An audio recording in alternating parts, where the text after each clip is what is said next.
Good afternoon. Welcome to VersoFest at the Westport Library.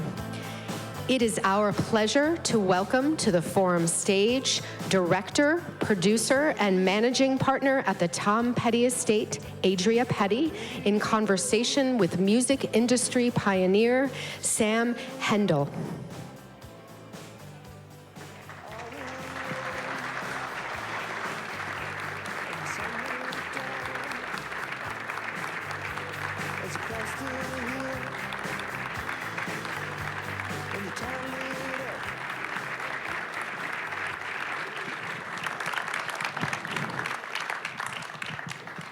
Thank you, everyone, for being here. Adria, thank you for being here. Oh, it's an honor. It's such an honor to be a part of your community. Thanks for coming out, you guys. Well, we're going to have a lot of fun today because Adria and I are good personal friends. And it's true. Really super excited to tell you guys more about what Adria does as managing partner of the Tom Petty Estate and how she's really taking control and continue to grow and build an unbelievable legacy. And we're actually going to start with a video. So if I can get the crew to cue up the first track.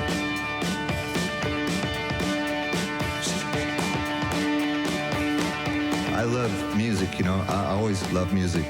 I live there. It's my religion.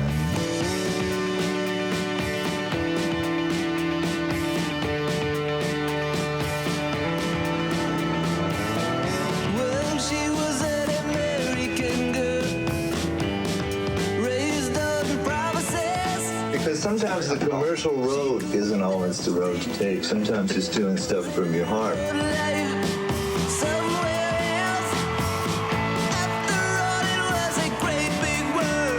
The secret of our success is that I've been surrounded by very talented people.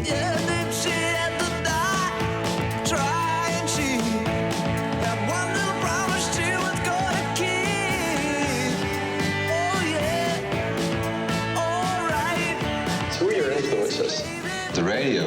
The radio? Yeah, the radio. She was an American girl.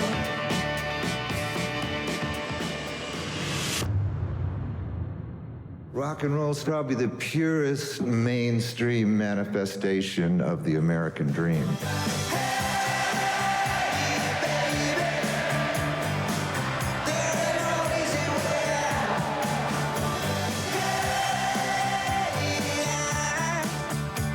Will stand my ground, and I won't back down. This is a wonderful music that we're all involved in. It's liberated so many people in this world.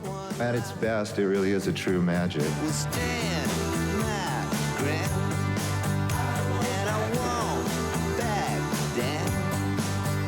No, I won't back down.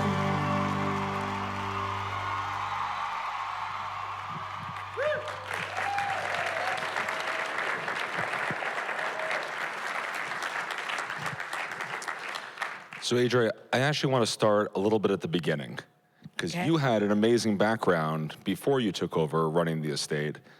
As a music video producer, as a documentary director and producer, would love to hear from you kind of, how you got started a little bit, and then we'll kind of transition into, you taking over the estate. Well, with my family, yes. And I started out as a film student. I went to Sarah Lawrence when I was 17.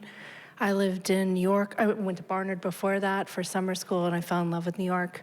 And I think just the chaoticness of my childhood, I really wanted to have my own take on life and not be Tom Petty's daughter. Look at this. I mean, it really worked out well. It's worked out really well. But I felt like it was really important to have some independence from everything my dad had achieved, and this is by far like his achievement and the band's achievement. So I worked really hard. I went to Tisch School of the Arts and got into grad school and really exclusive program, became a filmmaker and director, and had the honor of working with Beyonce multiple times and Rihanna and directing Target commercials and sort of hitting the holy grail of that short form space where you could actually make a living. And, you know, even with every contact in the world, doing that as a woman was really challenging at that time. And I got to travel with Paris Hilton really weirdly for like years and make a documentary about her. Paris, the documentary. Yeah, Paris, not France, our film. Yeah, and that was an extraordinary life experience. And, you know, I've just been really, really blessed. I've traveled all over the world for my work before I had my daughter, my beautiful daughter who's here, Everly. And then when she was born, I moved back to be close with my dad, and he died when she was around 4.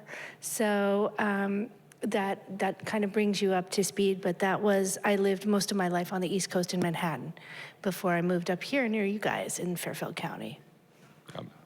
And so 2017, your dad finishes a tour, 40th anniversary tour, passes away suddenly.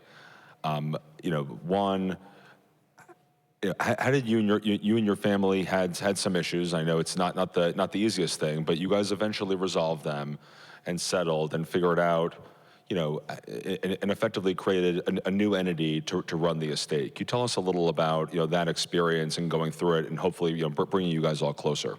Yeah, I mean, there's so many aspects to that to talk about, right? But I think the most important thing I can share is that, you know, my father meant so much to so many people, and every single person that had a relationship with him, it was like the most important thing going on in their life. And to co-opt that and make my experience more important than someone else's would never have worked. We never would have resolved anything without having a spirit of the greatest, highest good, right? And I think and I've been in a lot of tricky situations with a lot of tricky people throughout my life, and I think when you follow the greatest, highest good, you get to a point of resolution. And in my case, I had such an incredible child that I didn't want absorbed into this conflict. And her father, who was not my partner, his family took me in over here, and we really kind of separated ourselves from it and let it de-escalate a bit, and then handled it among us with real compassion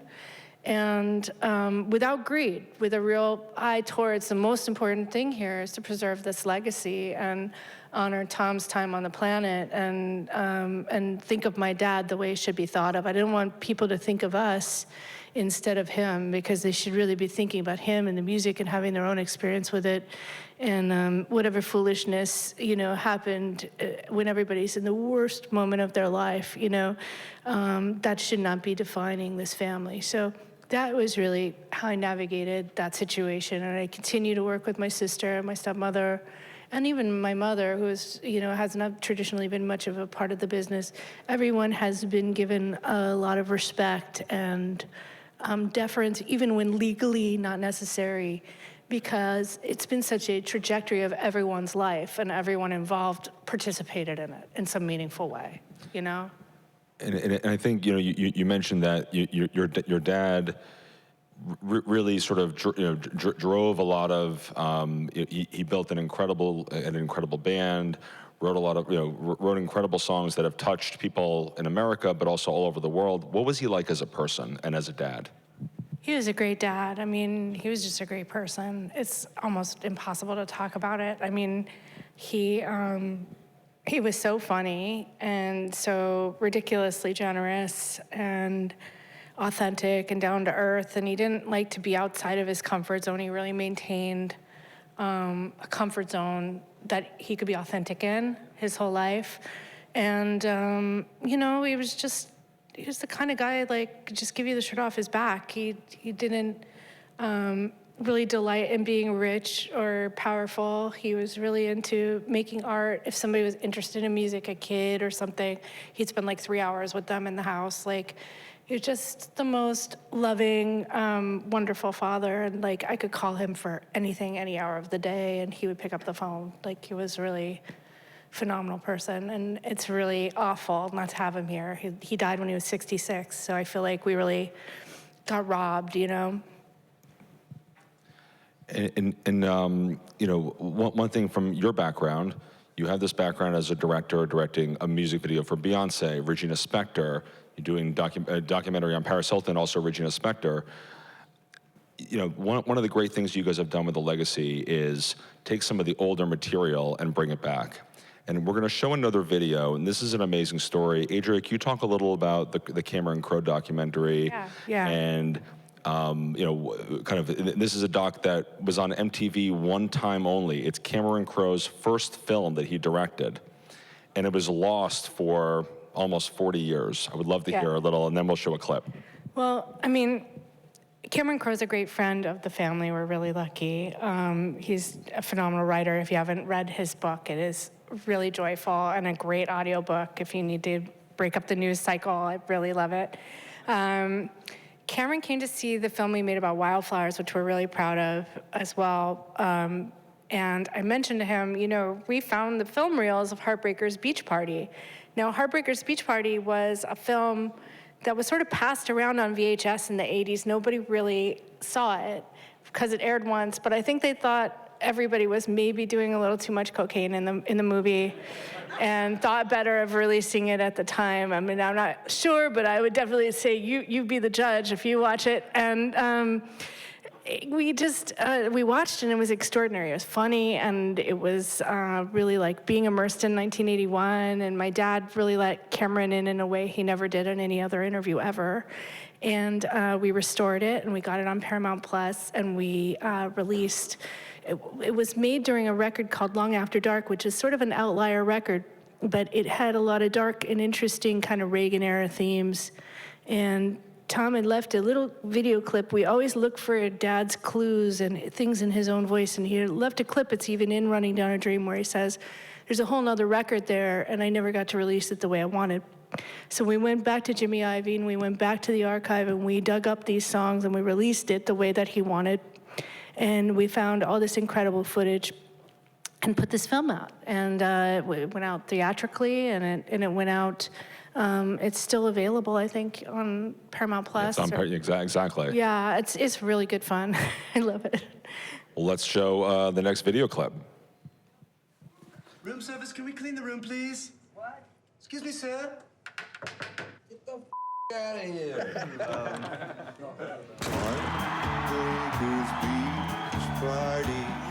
It's Tom Petty and the Heartbreakers in Heartbreakers Beach Party.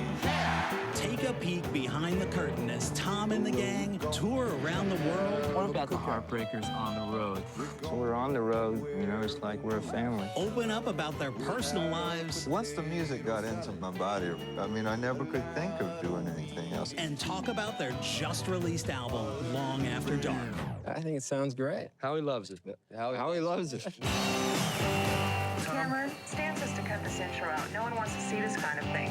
Heartbreakers Beach Party, Cameron Crowe's directorial debut. The lost 80s classic is back after 40 years. Yeah, I always roll my own cigarettes.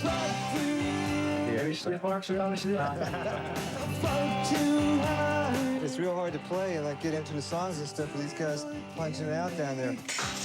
Nice shot. I felt good about it. Heartbreakers Beach Party, remastered and on the big screen.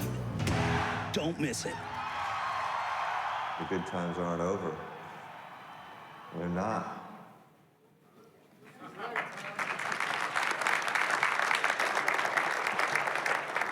So, Adria, you mentioned the Wildflowers documentary. Would love to hear about, putting that together, and also what you guys did to really release Wildflowers as a song for and you told me an amazing thing about what your dad felt about that song.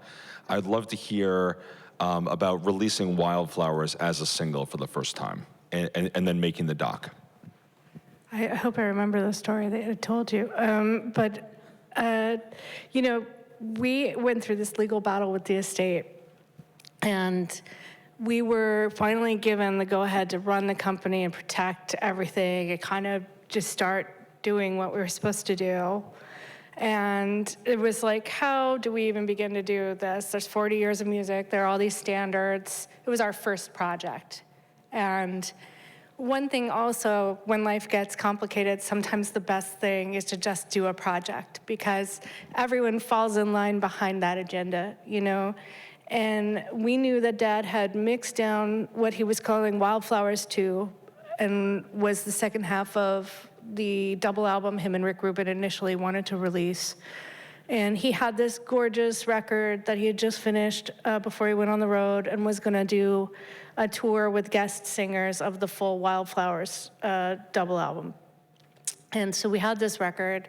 We knew it was the next project he wanted, and it seemed like the next sensible thing, but it was like unearthing this entire archive of music, and like some of the most beautiful stuff that we unearthed, if you have the box set or you stream it, are the home recordings. There's all of these demos that he's creating. And, you know, Wildflowers as a session with Rick Rubin's, you know, magic, you know, their connection, became just this sort of ideal creative environment at what would be the end of most people's careers, but was sort of the beginning of the second half of my dad's career.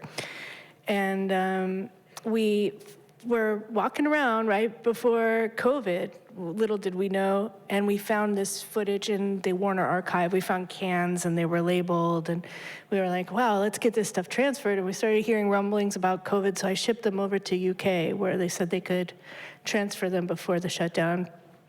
And we began Petty Legacy, this massive record and this film, in the middle of the pandemic, in the worst situation where like every single person we were talking to was vaguing out and, you know, social just throwing record samples on the porch and running away, you know, like it was like this, like, oh great, now we got it, now we got the business, great, this is gonna be fun, you know.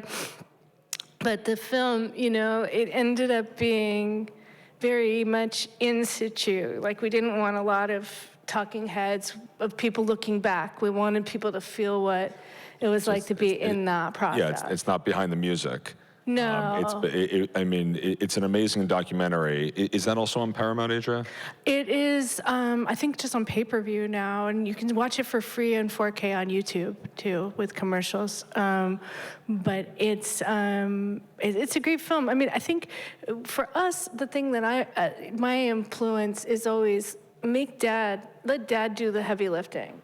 That's why we're here, is for him. I want him to be in the center of it and just he's so well documented.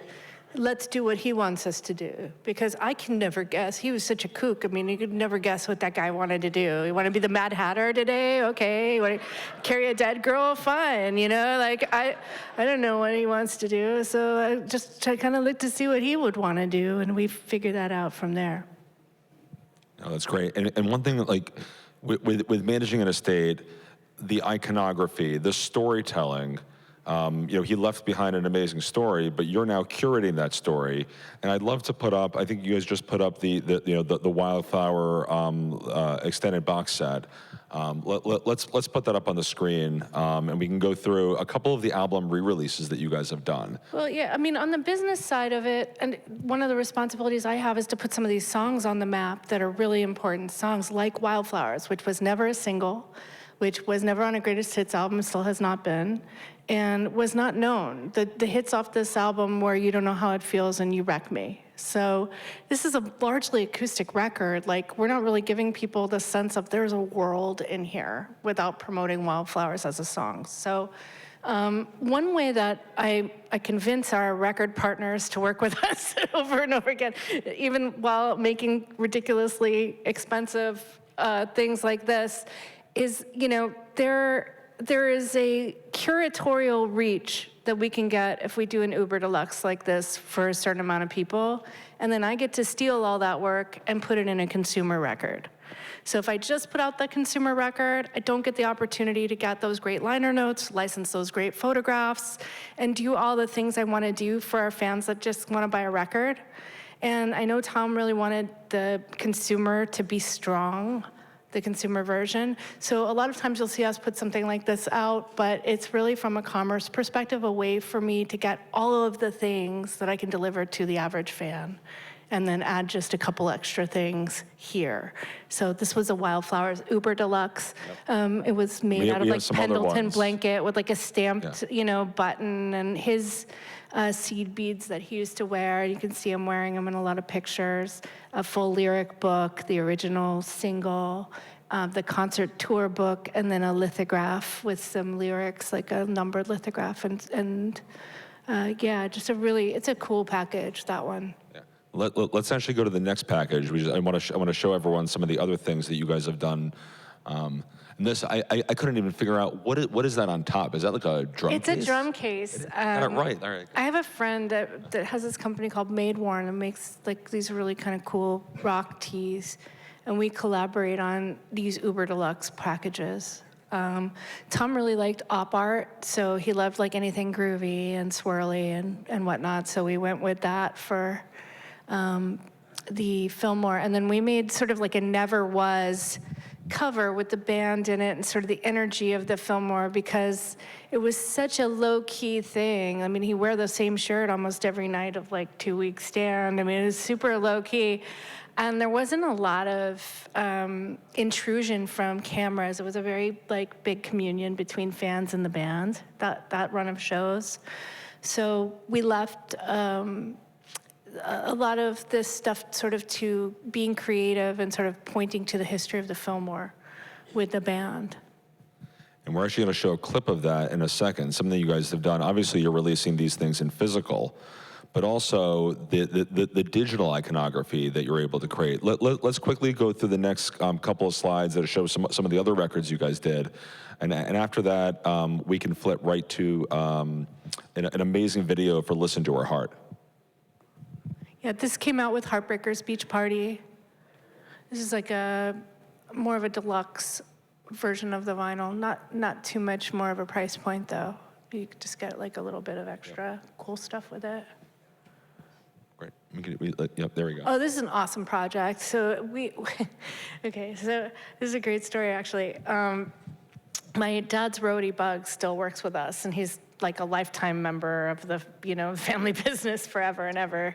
And he brought in one of the early engineers named Gennaro, who dumped a bunch of tapes on the table. That's why this is called the Gennaro tapes, right? And it's very hard of hearing, but I guess he was trying to get me to, I couldn't understand what he was saying. And finally I was like, do you want money?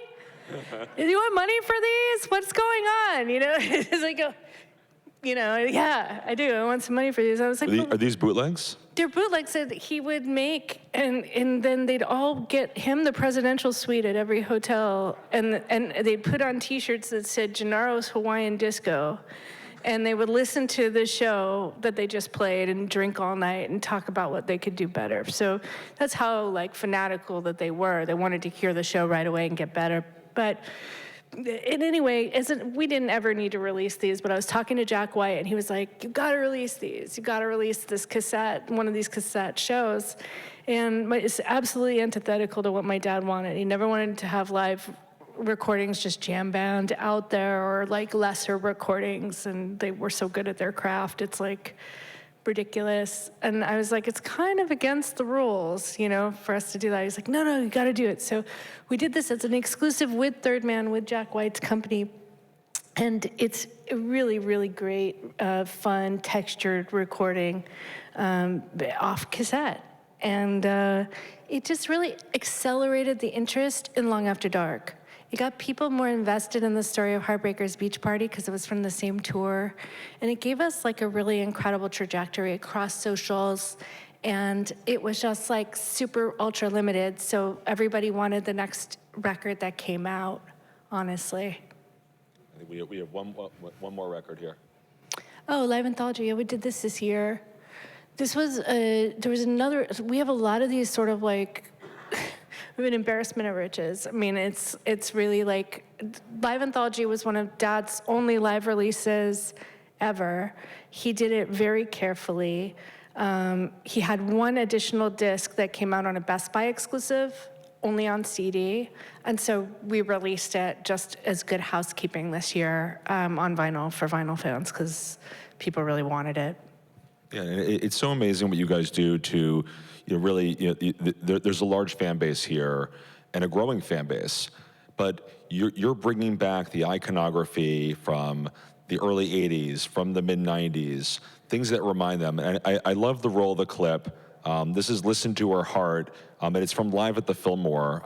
That it really, Adria, I think this shows your talent as a video director and some of the things that you guys think from a curatorial perspective. Taking some, and I think afterwards we'll talk a little about your I can dad's- take no credit for this because this is Peter Sluska's incredible work, but I'll take credit for keeping the archive really together. And notice in this video, well, you can mention it afterwards, but there are some of Tom's things are actually in this video. His shirt and shirt, things like that. So let's roll the tape. And the tease at the artwork that's going to come later. All that.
I love the rabbits with the spades. That's my favorite of them. It's cool. Yeah. What of that is Tom's? What are some of the things to point to? I mean, that's his mouse pad that the little mouse is on, the little Persian rug that miniature him is flying around on. And those are tickets from the Fillmore and the upcoming artwork and some of the photographs. I mean, we had a project like this, and it's mostly covers, so you're not selling it with Tom Petty songs, and there's very little footage and very little documentation, and yet an incredible sonic experience where he's talking in between the songs, and it's a history of all the band's favorite songs and them playing them. And it's sort of its own podcast, just complete love affair between my dad and his fans. I was saying to Sam also in that video, you'll see a roll of paper fall down, and we kept the paper from the Fillmore nights where the bands put their requests. And Tom kept all that time. He was like, make sure you can keep these. So we had that in the video. You could see one of those and all that kind of stuff. And this people were going up and just saying, hey, play this song, play this song. Yeah. And the band was just doing it. Yeah, every night. Bill Graham always had a bowl of apples for people who were tripping on LSD or needed food or whatever. And then there would be this butcher paper, I guess, where people could say, hey, Bill, great show or something. But what started to happen during that run is the fans were communicating directly with Dad and telling him what to play every night, and he did. Want to pivot to another topic that I know is very dear to your heart, the charitable side of Tom, and then what are you guys, what you guys are doing as an estate. Would love to hear some of the causes that he cared about, and also talk about Christmas all over again. The Special Olympics is such an amazing story. Oh, man. I mean, look, my dad, he was a very charitable guy, but he was not the kind of guy that, he grew up very poor, and he was like, if the dog had like $1,000 vet bill, he'd be like, damn, they used to say that's a great dog. That sure was a good dog. Now I got to pay that? Like, he's like, yeah, you do. But, it used to be, we didn't pay medical bills for dogs like that. But he would be very charitable to friends and family, but he really did it like you're supposed to in church. He never told anybody. So over the years where I was like, God, why didn't he give more money to people?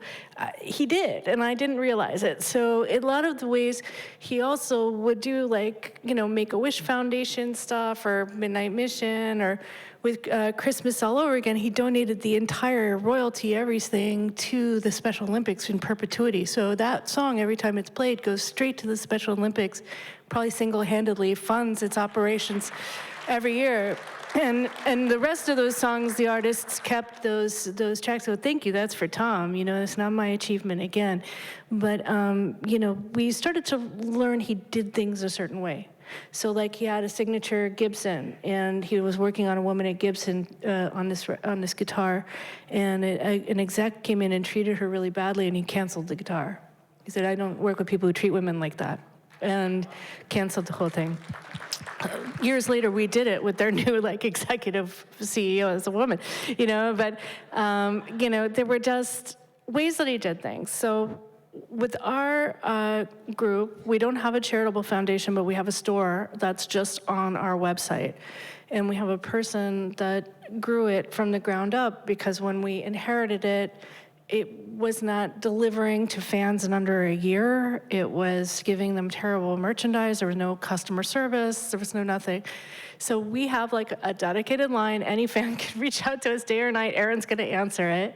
She does the fan gatherings in Gainesville every year, and she started to really get to know everybody and figure out what they wanted, and make things that were affordable and associated with telling more of the story behind these records, whether it's like a tour jacket or it's an ashtray or whatever.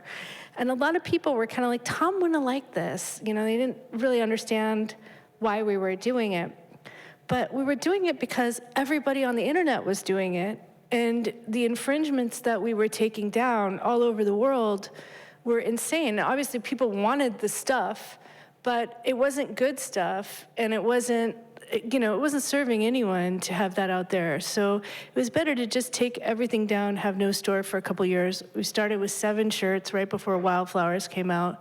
And when Wildflowers came out, we put out a beautiful array of stuff and built a really incredible direct client business that's a language between us and the fans. And they give it to us if they don't like it, too. We listen, If they see something in the archive they want us to reissue, we do that for them. But the Tom Petty and the Heartbreakers brand in retail and Urban Outfitters, all that is outside of, we have someone else that does that, and we don't really, we look at it, but we don't really care. That's not our core business. Our core business is preservation, restoration, and making sure that the archive of music gets released in my lifetime, so that it's there. It's the for all time stuff that I care about. But our company has given about $2 million away in the last 8 years out of just that online store. Pretty much almost all of the money that we've made. So, I think all of us can see all the work that Adria and her sister and mom and team are putting into this, the preservation of the legacy. One of the areas that I'm very passionate about is how are we taking, when a 15-year-old listens to listens to Free Fallin' for the first time, it's a new song for them. How are you guys bringing younger people into the fold? What are you doing on socials? How are you sort of, communicating to a younger audience and building that up for the next generation? Well, I mean, with each one of the verticals of this company, we've had to look at a lot of data to figure that out, and we've had to find people that truly love the music. Like, a lot of people will say, hey, I love Tom Petty, but they don't really know anything, or they don't really understand the ethos or the sort of vibe of it, which is that we're not corporate. we fight for the little guy. We care about women and men. We don't just care about men. And it's like, she's a good girl, loves her mama. She grew up in an Indiana town. You know, all these songs are about women. My dad had a lot of respect for women. You know, it's just kind of like finding the right people that really get the ethos of what we're trying to do, which is be standard bearers and to really honor the legacy, right? And defer to craft and what's out there. Now, I know you're teeing up this clip, but it's important music because it's generational music. So it's passed down by grandparents, it's passed down by parents, and that was the nature of the shows, right? And one thing that does that, weirdly, which we are not involved in at all, is all these people that dress up like our parents and run out and play Tom Petty shows with like weird names like Petty Theft or Heavy Petty or something like that. And you're like, what is going on? And so there's a lot of people that go out, especially here in Connecticut, that go out to like Tom Petty nights and they listen to music and they go to farmers markets, they see their, you know, their kids hear the music and they start to really kind of make some association to the band, which is really interesting. I'd be remiss not to mention that. But for us, we're really careful about licensing music to film, television, and video games. And my dad licensed Running Down a Dream to the very first version of Grand Theft Auto. So they approached us for the most recent trailer, which was a crazy, crazy thing for us. Like, it went absolutely bananas around the world, you know, and made this random song, seemingly random song. Yeah, it's Love is a Long Word. It's a B-side for Free Fallin'. And we'll show a part of the clip, but the song streams, was it 37,000% or 3,700%? It rose? Crazy. It was like, it was Shazamming like #1 all over the world, like in Hong Kong or whatever. It's like, it was the most watched trailer on YouTube at that time. It broke all records. So it was definitely reaching the youth, if you will. Yeah, and it's a song that was a B-side that wasn't in the top 25, top 50, and it's now the number 5, you know, most actively streamed songs on Spotify. Let's show the video, please.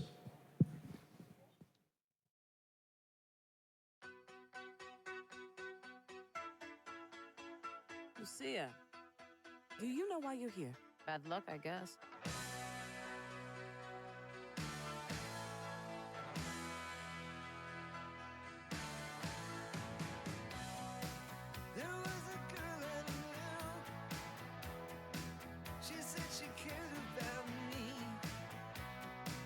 She tried to make my world the way she thought it should be. Yeah, we were desperate then.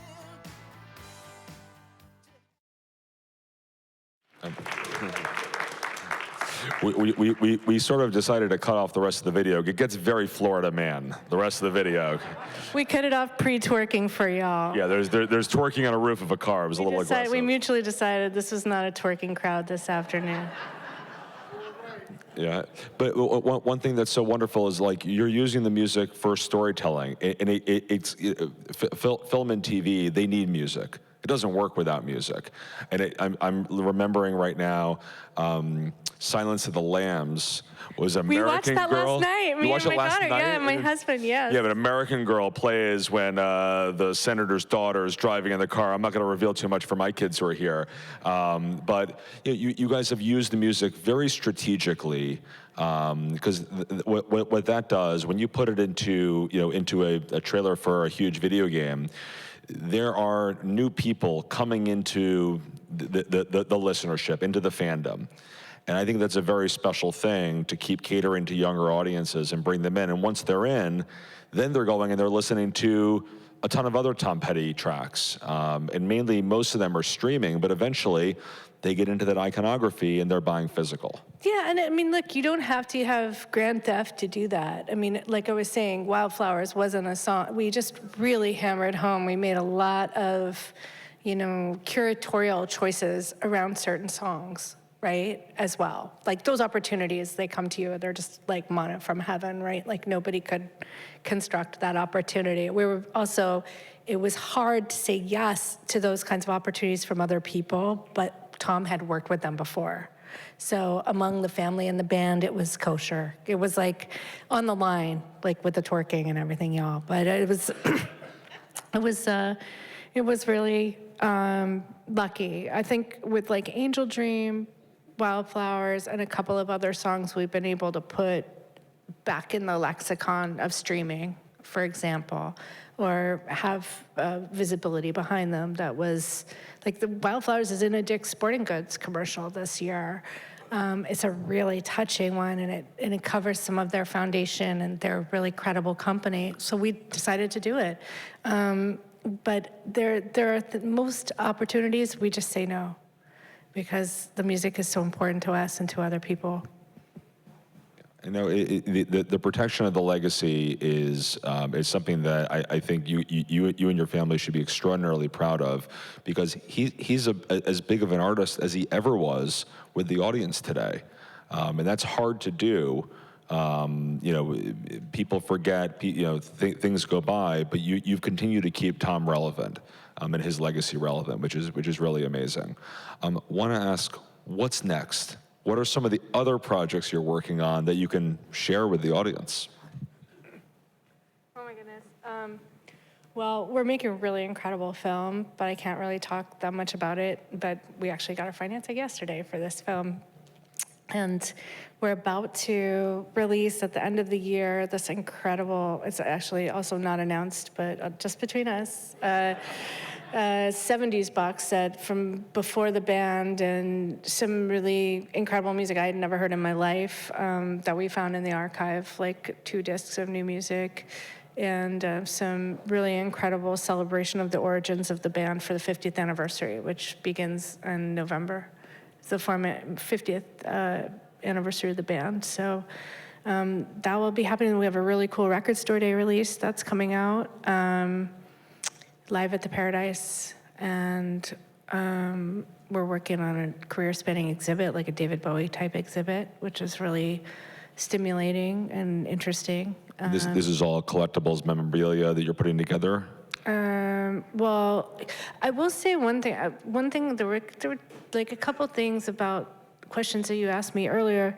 One thing that allows us to do this job so well is that we really preserve the archive, and we've really been sort of fearless about it. My dad's manager had this really weird, like, hey, if I don't own it and you don't own it, then no one owns it, nobody can do anything with it. I'm like, that was a weird way to approach this, man.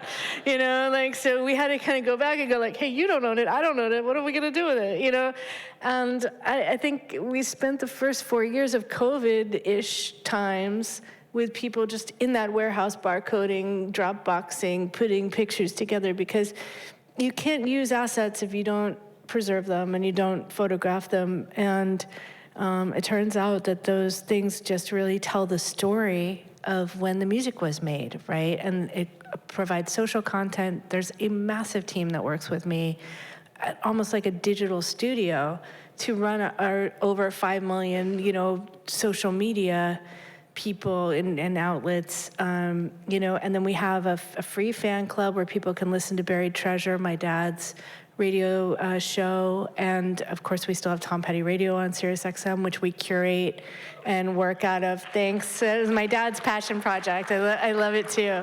And we've been able to find, he was so well documented that we've been able to find still quality stuff and cull it and always curate it. So the way that we've made it so successful is that we do what we love. We don't do anniversaries typically. We do projects that have rich content banks around them that tell great stories and in-depth stories and allow us to really elevate songs' importance, you know, based on the truth, right?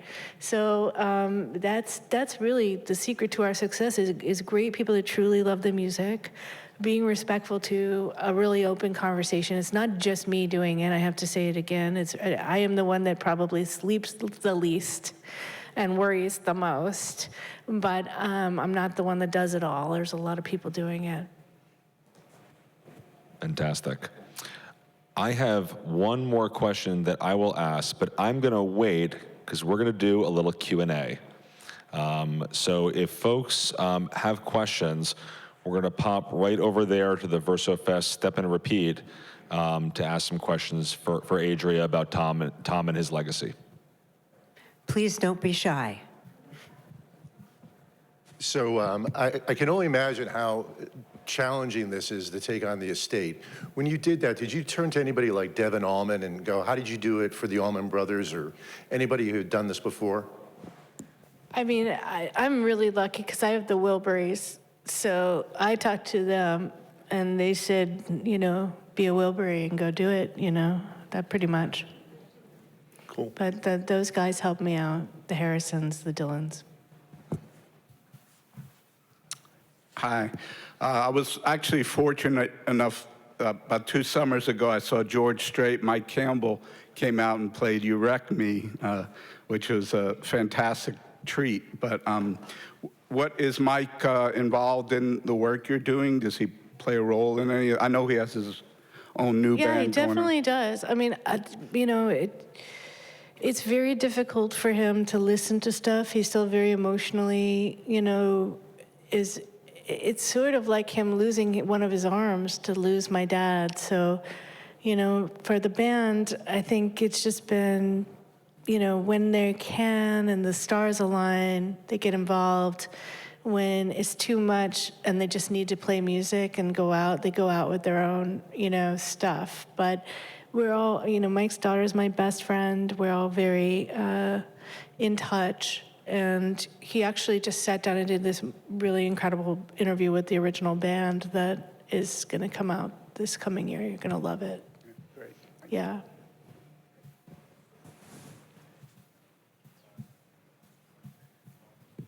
Hi, thank you. Could you talk a little bit about the trajectory of your relationship with your dad's music? Like when you were a kid, could you be a fan of your own dad's music? Were you interested? And until now when you're kind of steeped in it? I'm a fan, man. I'm a fan. I mean, my music, you know, you weren't allowed to not like music in my house. So, I mean, music is always on, music's always being played, music was always being taught. This is no good, this is good, you know. My dad was savage about other artists too. Like, you can't listen to that, it sucks, you know. Like, it was, I love the music. I grew up on the bus listening to that music and going to sleep to them writing that music. It was like literally the soundtrack of my life. So I feel like it's such an honor to be a part of the environment that was being created in. And then, you know, my dad really only toured in the summers so that we could go with him. So we would go and listen to those tours. I mean, Into the Great Wide Open, for, you know, Full Moon Fever tours are some of the most magical memories of my life. And hearing those sound checks and that music was really powerful for me. And I actually, one of my friends is here, is Levon Helm's daughter. She carries on his legacy and is, I think, at equal musicianship level. And I wish I could play music, but this is the best way I can honor this, you know? Thank you. I might ask a quick follow-up to that. Who did your dad like? I want to ask who he didn't like. No one. He liked you know, rock, rhythm, and blues. I think everybody can agree on Van Morrison. You know, there are certain, I mean, he's getting really into a lot of soul when he was doing his radio station before he passed away. I mean, the Buried Treasure will tell you exactly what his favorite bands were. He was really into the Zombies, weirdly, you know. But yeah, I mean, it's too many to name. Elvis, you know, obviously he loved Elvis, Brit Rock, the Byrds. Well, apropos of that, I never was really into Tom Petty until I heard the radio station. What's this guy saying? I can't hear you. So, but then I got into the music. But he was the nicest guy, really thoughtful, talked about a lot of other people's music. I learned a lot about the music, and it was so comfortable, you know, listening on long car rides and that kind of thing. So the question is, you know, you have hundreds of hours of interviews, really, of Tom Petty and his thought process there about other people's music that informed his own music. And I'm wondering, what are you doing around that to, you've talked a lot about how you're curating his music. You mentioned briefly you're curating those shows. Is there any future for any of that kind of stuff in the work that you've been doing? Absolutely. I mean, there's a present in it. I mean, the radio station existed for 2 years. He's been dead for 8 years, and we've kept the radio station going. So it's our 10th year anniversary this year of having Tom Petty Radio. So what we've done is taken those 2 years and gone into deep dives of other interviews, other tape, other everything to try to make high-level, high-quality material that feels like he's still alive. And that's probably my selfish interest, is like, this keeps my dad alive for me, you know? And I saw Stevie Nicks the other night, and she was like, the radio station, I feel like he's still here. And it's like, I really do too. They do an incredible job just really curating that stuff around records, deep diving into rarities, and really not, we don't want to beat a dead horse. We don't want to exploit something that is well exploited. We're much more concerned about the stuff people might not discover that is more dimensional, to your point, than maybe what they think of my dad and the Heartbreakers. Great. Thank you. Sure.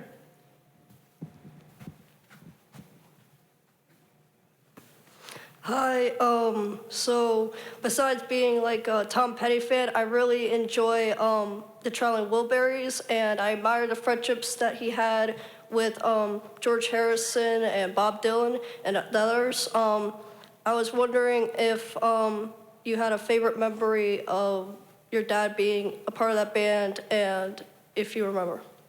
I do. You get a great question. I remember doing my homework and looking out the window and seeing them all walking with the ukuleles, like playing like Ain't She Sweet or something like that, you know, like an old vaudeville song, and just kind of like strutting. And then you'd see them on one side and look down, and oh, there they're coming around the other side. They're still just playing, you know, their little ukuleles. Our families, the kids were all really close, so when they would get together, the wives would get together, the kids would get together, and it was a really golden time, I think, for all of our families when those records were being made. We really enjoyed each other's company, and those relationships were really enduring. They were true, true friendships, so, and remain to this day.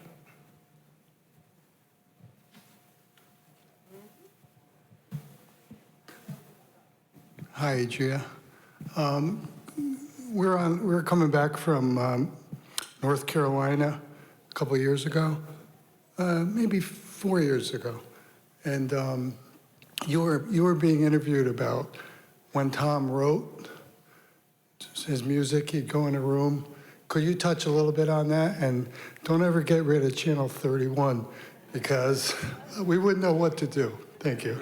Oh, thank you. I mean, he was very disciplined for such a stoner. I mean, he would make his coffee, and he'd kind of do his thing, and he'd wake up around 10 and go in a room and play music all day and listen to music if he didn't feel like writing. And just a very disciplined person in that regard that, you know, I often think about, like, how do you do anything impossible? And it's like you do it a little bit at a time, knowing what you're doing. And like, how do they build all these stone walls? Well, they carried it one stone at a time, and then it lasted forever.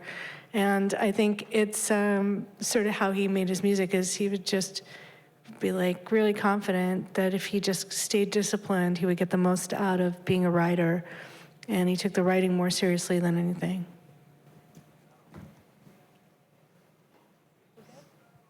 Sam, I believe that you had another question. I do. I think there's one more right there, and then I'll ask mine.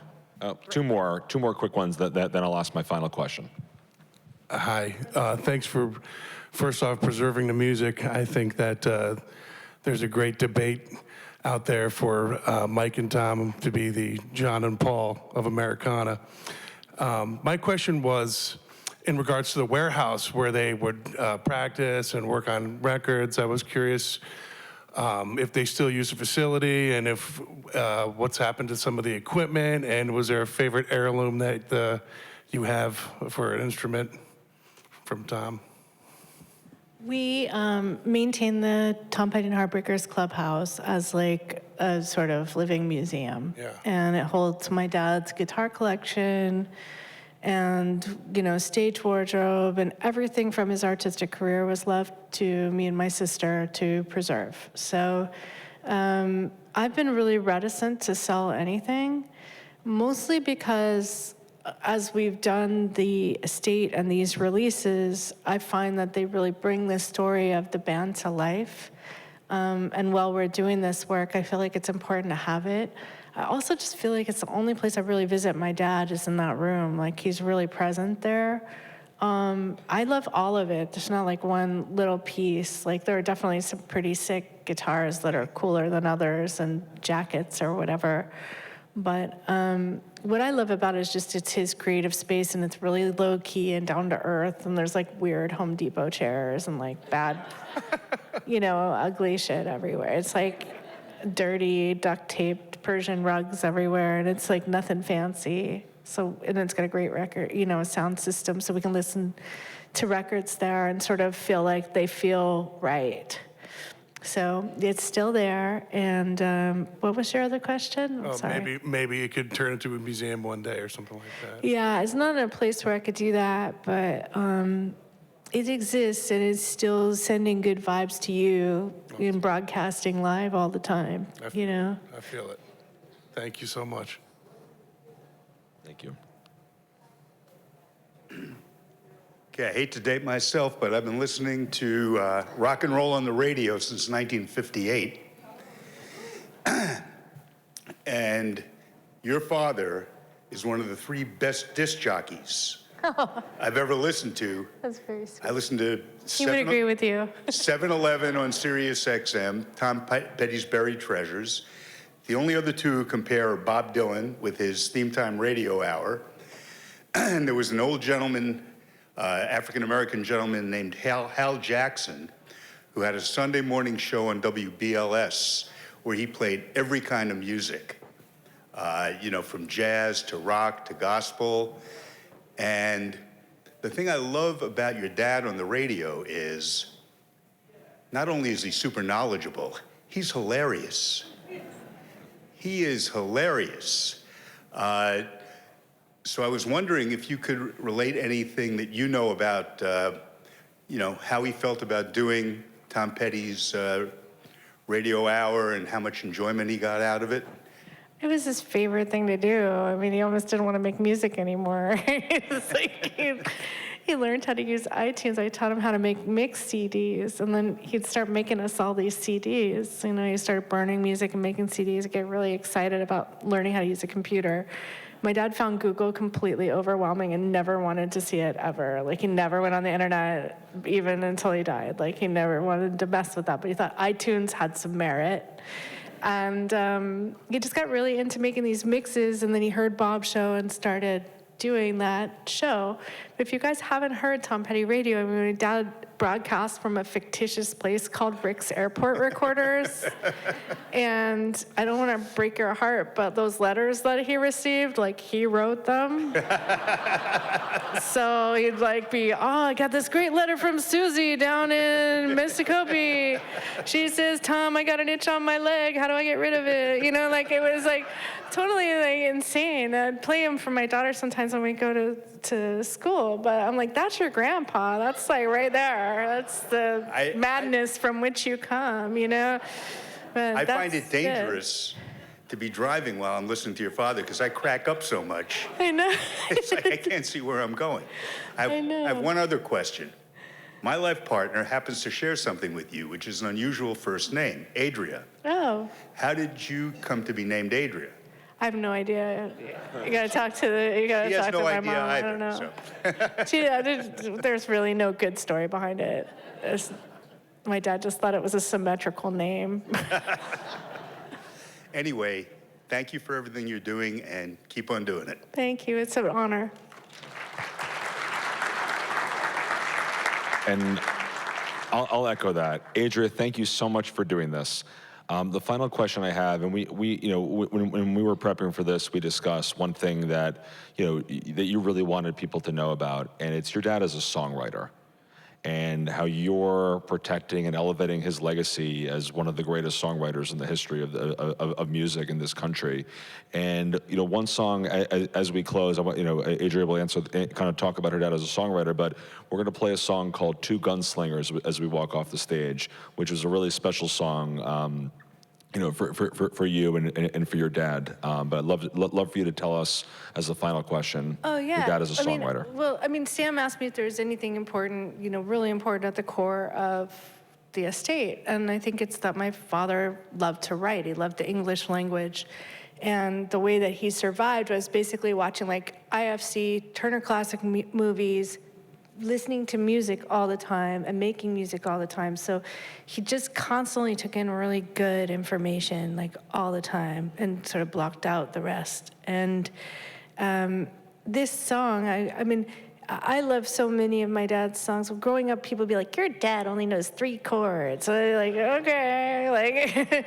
I remember a really bad review for Learning to Fly in the Village Voice, Tom Petty forgot how to write, But then over time, a song like Learning to Fly, if you see a live concert, that's the one that gets me every time, the fans singing and, him ad-libbing, I'll fly over my troubles, I'll fly over my worries. And that's the song that we opened to when we came on. It is, ironically, yeah. And there was a simplicity to it, but a heavy-duty depth and resonance in the soul, and how, music, it's beautiful words move us and they move our brains, but beautiful music lifts our souls. And this song that I chose to close with, that Sam's allowing me to choose, is called Two Gunslingers. It's on one of my dad's more pop records, Into the Great Wide Open.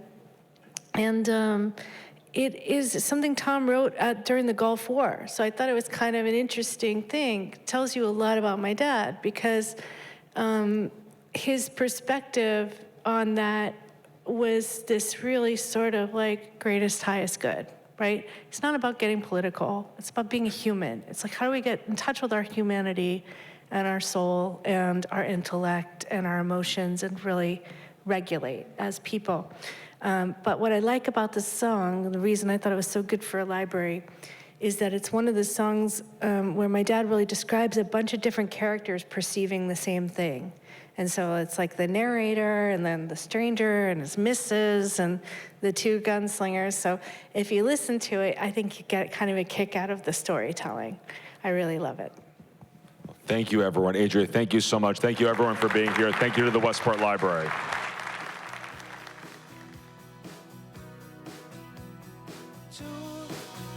Gunslingers walked out in the street, and one said, I don't want to fight no more.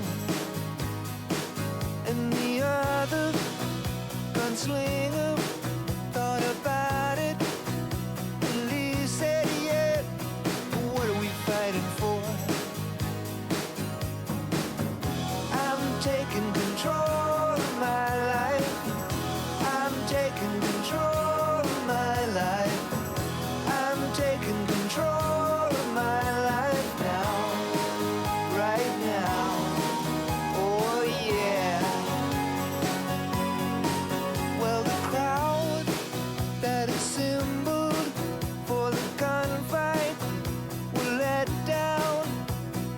Everyone hissed and booed, and the stranger told his missus, that's the last one